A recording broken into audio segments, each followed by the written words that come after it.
ನಮಸ್ಕಾರ ರೈತ ಬಾಂಧವರೇ. ಮುಂಗಾರಿ ಶುರು ಆಗುವ ಹಂತದೊಳಗಿದೆ.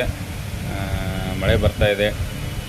ಭಾಳಷ್ಟು ಜನ ನಮ್ಮ ಸರ್ವೆ ಒಳಗೆ ನಾವು ಕೇಳಿದಂಗೆ ರೈತರ ಜೊತೆ ಮಾತಾಡಿದಂಗೆ ಉದ್ದು, ಉಳ್ಳಾಗಡ್ಡಿ, ಈರುಳ್ಳಿ ಮತ್ತು ಕಬ್ಬನ್ನು ಜಾಸ್ತಿ ಪ್ಲ್ಯಾಂಟೇಷನ್ ಮಾಡೋರಿದ್ದೀರಿ. ಈ ಸಾರಿ ಉಳ್ಳಾಗಡ್ಡಿ, ಉದ್ದು ಬೀಜಗಳು ಆಲ್ರೆಡಿ ಅವೈಲೇಬಲ್ ಇದ್ದಾವೆ.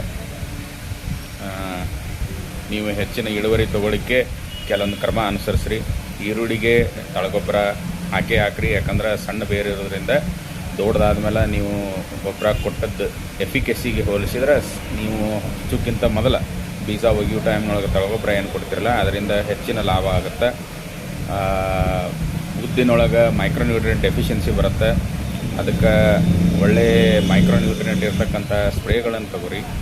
ಆಮೇಲೆ ಈರುಳ್ಳಿ ಒಳಗೆ ವ್ಯಾಮ್ ಅಂಥೇಳಿ ಬರುತ್ತೆ, ವ್ಯಾಸ್ಕುಲರ್ ಮೈಕ್ರೋರೈಸ, ಅದನ್ನು ಉಪಯೋಗ ಮಾಡಿರಿ.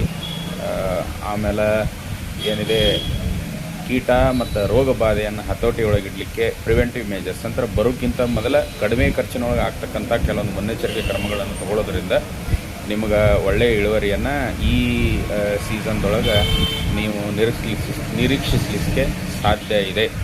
ಹೆಚ್ಚಿನ ಮಾಹಿತಿ ನಿಮಗೇನಾದರೂ ಬೇಕಂದ್ರೆ ನಮ್ಮನ್ನು ಸಂಪರ್ಕ ಮಾಡಿರಿ. ಅಮೃತ್ ಪರ್ನವಟ್ಟಿ, ಮುಧೋಳ್.